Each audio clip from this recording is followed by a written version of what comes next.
We were hoping that he was the one to redeem Israel. Cleopas' words ring true for each one of us. It's almost as if this is a past tense. We had hoped that he had been the one to save us. We used to have that hope that he was the one to redeem Israel. But Cleopas and the other disciple look at Jesus in the face, and their face becomes downcast. They have lost that faith. They have lost that hope. Even though Mary Magdalene and the other women who went to the tomb found it empty, they even encountered angels. And then Peter and John run to the empty tomb and find it just as the women had told them. And yet Cleopas and the other disciple are on their way to Emmaus, where Cleopas' family was. They were going back home, downcast, even though their friends had seen angels, couldn't find the body of Jesus, and were told by the angels that he is risen. Why do you seek the living among the dead? Cleopas and the other disciple tell this traveler who walks up to them, we had hoped that he was the one to redeem Israel. This drama of the disciples of Emmaus, the disciples on their way to Emmaus, appears almost like a reflection of the situation for many Christians in this time. Catholics and former Catholics, Christians. It seems that all hope of faith has failed. It seems like faith is entering into this crisis because of negative experiences in the world, or the temptations of the devil, or the pull of my flesh. It makes us feel abandoned and betrayed even by the Lord. You said you were going to rise on the third day. You said there was hope. You said that we have to put our faith in you. But we had hoped that you were the one to redeem Israel.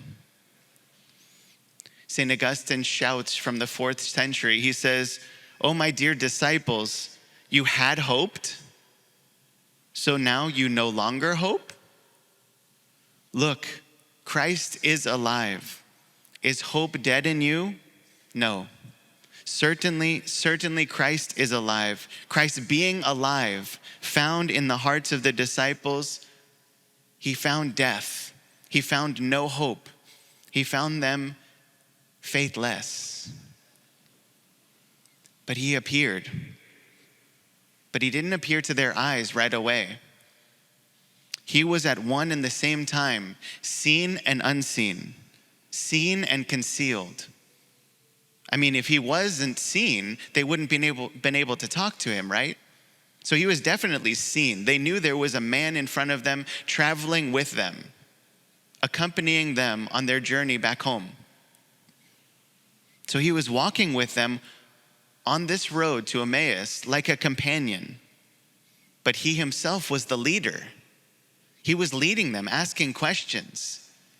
And then when they say they're downcast, when they say that they had no more hope, that's when he informs them. He gives them the words of Scripture. He informs them by the Word of God, of which he actually is the Word of God. They can't see that yet. He's unrecognizable right now. But they see him. They're being instructed by him. He's walking with them in their faithlessness, in their hopelessness, or the shreds of faith and hope that still linger on. So he's their companion. He himself is their leader. But he wasn't recognized. For their eyes were restrained, it says. St. Luke records this. And so they wouldn't recognize him. They were restrained from seeing his fullness. Why could their eyes be restrained? Why would Jesus do such a diabolical thing? Sorry, a despicable thing. Jesus is not diabolical, of course. A despicable thing. A uncharitable thing. Why would you restrain us from recognizing you, Lord? Why would you let Cleopas and the other disciple not be recognizing you? Just reveal yourself already. Well, Isn't it because their conversation was driven by negativity and doubt? Wasn't their conversation, what they were talking about, negative, cynical, and filled with doubt? Isn't this what happens to us sometimes? We tend to fixate on the doubt of God. We fixate on the negativity of this world. We tend to have this cynical outlook of life. Everything is going to hell in a handbasket. But that's not the way of the gospel. That's not the way of Jesus Christ. And that's not the encouragement of the word of God. Hebrews tells us, let us hold unwaveringly to our confession that gives us hope. For he who made the promise is trustworthy. We must consider how to rouse one another to love and good works. We should encourage one another, and this all the more as the day draws near. Of course, he's prefiguring the day of judgment, right? So as the day draws closer, the book of Hebrews tells us, encourage one another, rouse one another to love and good works. And then St. Paul teaches us in Thessalonians, for God did not destine us for wrath, but to gain salvation through our Lord Jesus Christ, who died for us.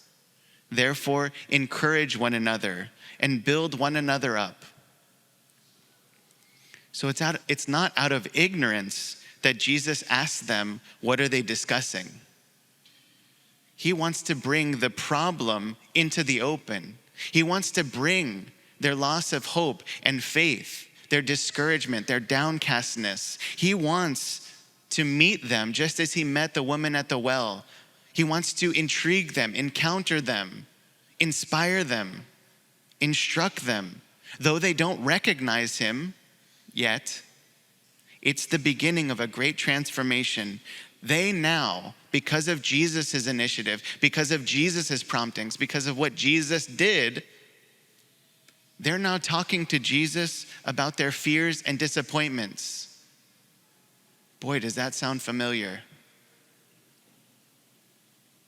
Now they've brought their fears and disappointments, what's disturbing their peace, their lack of faith, their lack of hope. They've brought it into the light. It's no longer swirling around in the crock pot of their minds, or it's not swirling around in their heart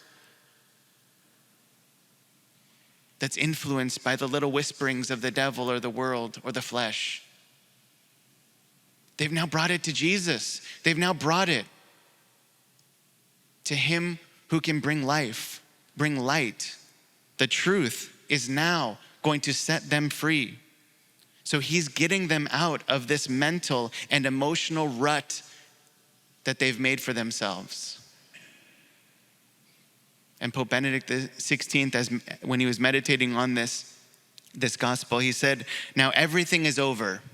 Jesus Christ, even he who has shown himself in words and actions to be a powerful prophet, has failed these disciples. And we are left disappointed. But this road to Emmaus, it becomes the way of purification. It becomes the way of maturation of our belief in God.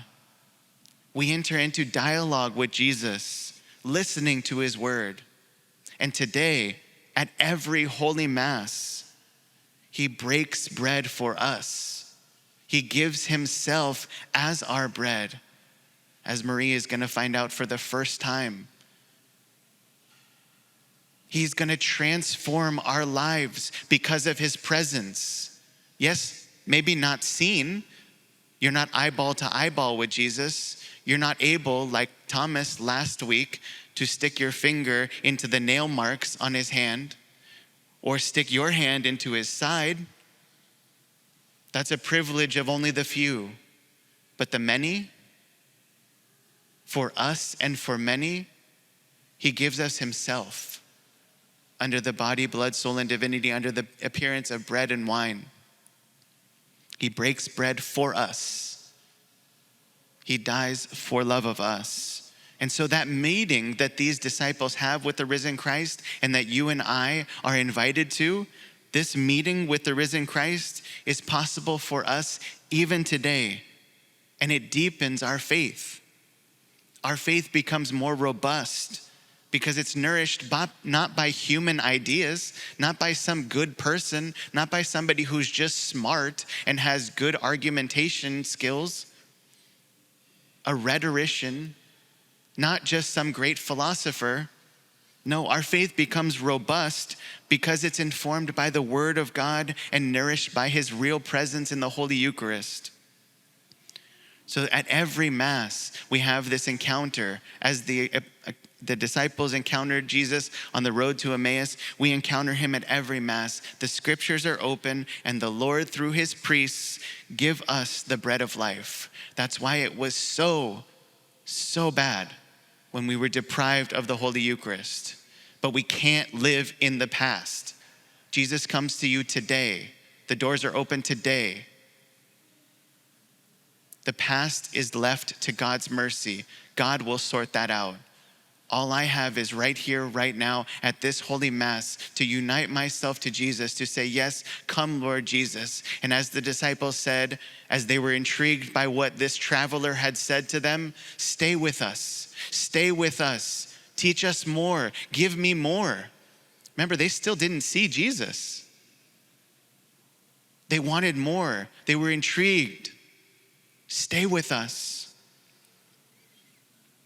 And St. Augustine says again, ah, yes, brothers and sisters, but where did the Lord wish to be recognized? In the breaking of the bread. It was for our sake that He didn't want to be recognized anywhere but there, because we weren't going to see Him in the flesh, and yet we were going to eat His flesh. We were going to be the beneficiaries. We were going to be the ones that were going to be called blessed because we do not see, but yet we still believe. So Augustine says, so if you're a believer, and any of you, if you are not called Christian for nothing, if you don't come to church just pointlessly, if you listen to the Word of God in fear and hope, you may take comfort in the breaking of the bread. You will take comfort in His real presence, His body, blood, soul, and divinity, the fulfillment of when He said, take this, all of you, and eat of it. This is my flesh. Take this. This is the cup of salvation. This is my blood given up for you. He had to remind Cleopas and the other disciples that. So He has to remind us. But our reminder doesn't come just once in a lifetime because of Cleopas and the disciple. Emmaus comes to us at every Mass. His absence, our veiled eyes, is not a real absence. We must have faith. We have faith because the one you cannot see is really with you, really, truly, and substantially with you. He wants to stay with you. And as you cried out in the responsorial psalm today, show us, Lord, the path of life. It's right here. It's right before your eyes. You're about to receive Him, the way, the truth, and the life. For Marie, this is the first time. This is a transforming action that all of us have been privileged to experience. A most joyful experience where God comes to unite Himself to His sons and His daughters, transforming your life by what He can do, not what you're going to do for Him. Because God's love isn't contingent on your actions at all. God wants you to cooperate, but He's doing the heavy lifting. He's the one that transforms us. He's the one that comes down from heaven to communion with us. He is the one who will fill you with faith, hope, and love. He will be the one that rekindles that fire of faith, hope, and love given to you at baptism. Marie is going to feel that. An enkindling of the Holy Spirit in her heart from her baptism till now, 7 years ago to right now. For all of us, that renewal of that baptismal promises that we just did at Easter comes to fulfillment every single time you receive Jesus, and it doesn't have to be every Sunday. It can be every day if you want. That's how generous the church is. And that's how much God loves you and loves me. So Marie, today is a great day. Today is a celebratory day. Today is a day that will change your life. I promise. Because Jesus wants to stay with you. He wants to be your Savior, and he wants to be the Redeemer of us all. And he wants you to take that love that you receive, that fire that you receive, that beautiful union with Jesus, and tell everybody about it. Tell everybody about it. Because his light scatters the darkness. His presence takes away the absence of this world. And he is the only victor. He is the only winner who can be united to us so that we might be victors. We might be winners. We might transform this world one communion at a time.